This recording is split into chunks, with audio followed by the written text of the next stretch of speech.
This makes me feel lighter. Dad certainly said that, even though it was during the funeral of Mom, who committed suicide after being betrayed by Dad.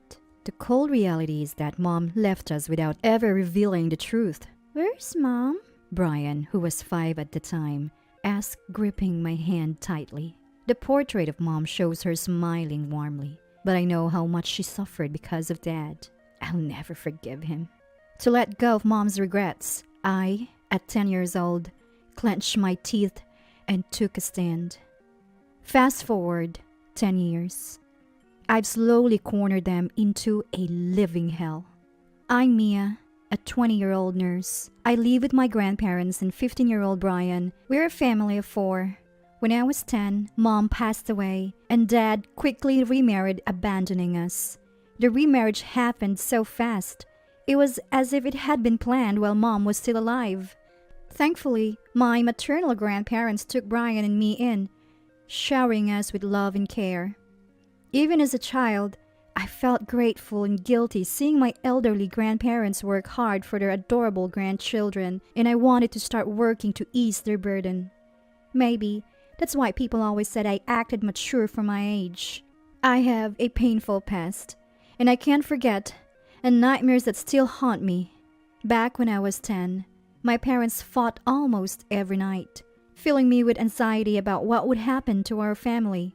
One day, I woke up to the sound of their arguing. Peeking through a slightly open door, I saw Mom tearfully pleading with Dad. "Going to see her again, aren't you? You have 2 kids, you know. Please, think about the children." Enough! I'm tired of your ugly face. "That's cruel." I don't even want the kids. I'm leaving you for Nancy. "Just get out." Mom, despite the harsh words, glared at Dad and retorted, "If that's how you feel, fine. But you'll pay alimony and child support. And I'll take this house as part of the property division." What? Hearing this, Dad raised his arm to hit Mom, and I couldn't help but scream, "Stop!" Dad looked at me, surprised. His eyes were wide open, bloodshot and terrifying. Gathering my courage, I stood in front of Mom, arms spread to protect her. "I hate you, Dad." With a click of his tongue, Dad slammed the front door shut and left. Brian, startled by the yelling, had woken up and was crying. Mom hugged Brian and me, breaking down in tears, but whispering in my ear, "As long as I have you two, that's all I need. I'll keep fighting, even if we divorce." But 3 days later, Mom was gone. She committed suicide by jumping from her 5th-floor condo in the middle of the night. I woke up to the sound of the loud sirens of ambulances and police cars, and my mom, who was supposed to be sleeping next to me, was gone. So I had a bad feeling. Mom's handwritten note on the table said, "I can't leave." That's why it was determined that she committed suicide. On the day of the funeral, I stroked Mom's beautifully made-up cheek as she lay in the coffin. But there was no way she would wake up, and I couldn't stop the tears from rolling down her cheek. "Mia, why won't Mom wake up?" I took little Brian's hand and left him in the care of our grandparent, who was crying loudly. As I walked over to sit next to Dad, I heard an incredulous murmur. This makes me feel lighter. Dad did indeed say that, even though it was during the funeral of Mom, who committed suicide after being betrayed by Dad. Why would he say something like that at a time like this? The photo of Mom on the memorial table shows her warm smile, but the person who pushed her to the edge was dead. I couldn't believe that Mom, who was supposed to be strong for Brian and me, left us by taking her own life. Maybe it was my fault for saying I hated Dad. Maybe I should have helped Mom more. Even though I was young and struggling, Dad had this smug grin on his face. Something's not right. There must be some hidden truth to all of this. That's what I felt, even at the age of 10. 2 months after Mom passed away, Dad introduced us to a young woman. Meet your new mom. Her name is Nancy. Be nice. The woman stared at Brian and me with cold eyes. Mom just passed away, and now this? Was this the plan all along? I remember Mom saying during a fight with Dad, "You're going to see her, aren't you?" This woman must be that Nancy. I looked at Nancy, bewildered. Living with her is going to be a nightmare. Even those thoughts, I put on my best fake smile and greeted her innocently. I'm glad to have a kind-looking Nancy as our new mom. But you won't be living with us. You two are going to Grandpa's house. At that moment, Dad chose his affair partner Nancy and easily abandoned Brian and me. Still, I pretended to feel nothing and responded to Dad. Is it because Grandpa and Granny look so sad? I understand, but I'll miss not seeing you, Dad. When I said something I didn't mean, both Dad and Nancy smirked. Enjoy your laughter while you can. With that silent scream in my heart, I kept my mouth shut. Mom must have committed suicide because of Nancy's appearance. I won't let this go, Mom. Watch me. At 10 years old, I decided to take action to help my mom find peace. But back then, I was just a kid in elementary school. I racked my brain, wondering what a child could do. What I should do. First off, while packing to move to my grandparents' house, I also searched through Mom's belongings and Dad's study.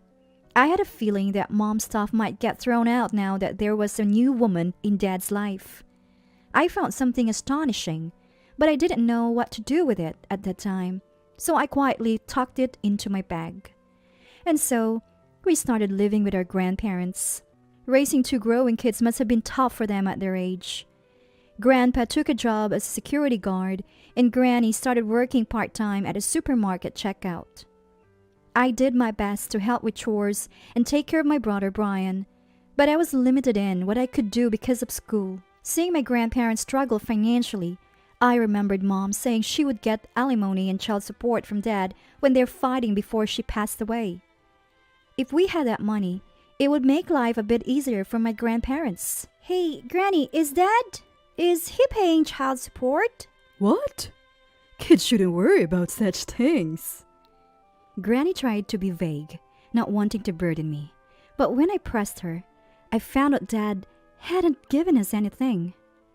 The grandparents thought they had caused Dad trouble by Mom's suicide, so they didn't charge him anything. Even so, dumping his kids and pretending not to know is just awful.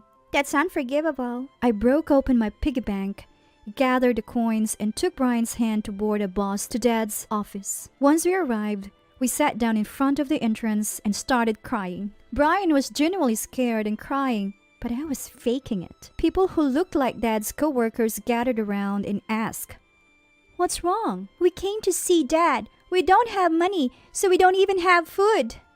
The crowd looked shocked, but the most shocked was Dad. Why are you two here? After scrutinizing us, he heard from his co-workers what I had said and started sweating profusely. Fine. I'll give you money now. Go home. Hey, Dad, what's child support? Is it just $10? Dad, who tried to send us away with just a $10 bill, was met with cold stares from the crowd.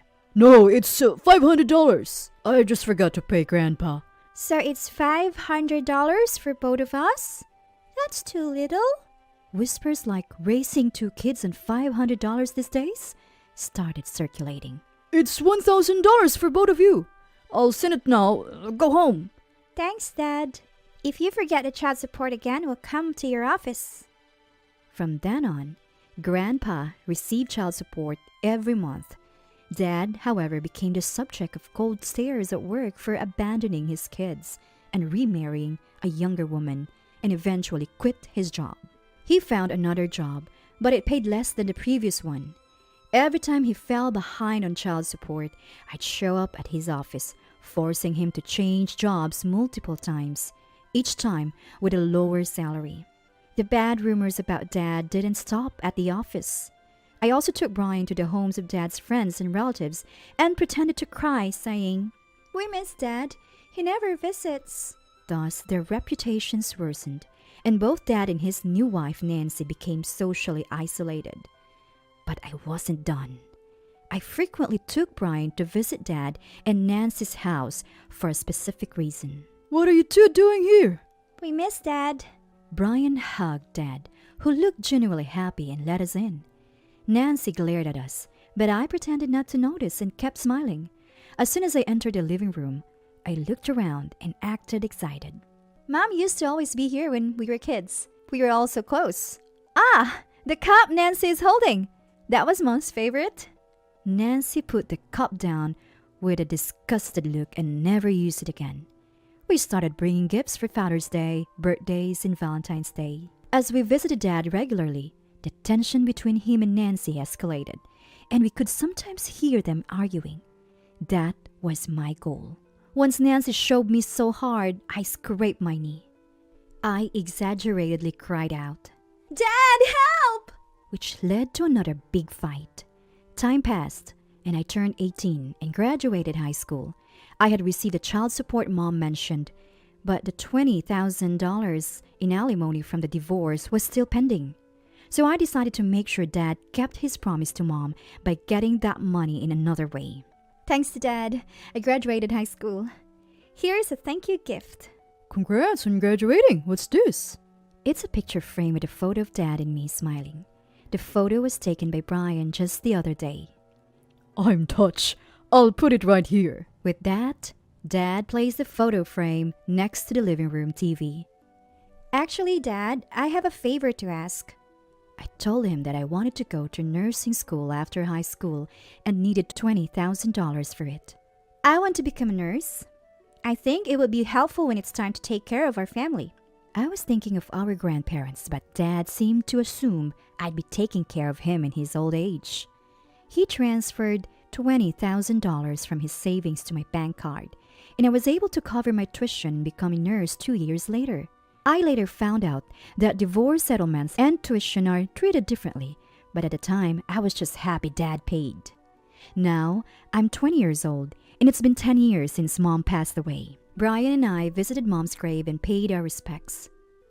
Mom, it's been a long wait, but the day to let go of your regrets has finally come. Watch over us. Brian, standing next to me, nodded in agreement. He's grown so much, even surpassing my height. He's become strong and athletic. Actually, I've confided everything to Brian, and he's agreed to help me with what I'm about to do. We arrive at Dad's house, where we've spent many years. Dad greeted us warmly, but we were emotionless. Dad chatted away even though we hadn't asked him anything. Actually, I divorced Nancy after all the fights. But I have you guys. Let's live together in this house again. Did Dad really think we'd be happy about this?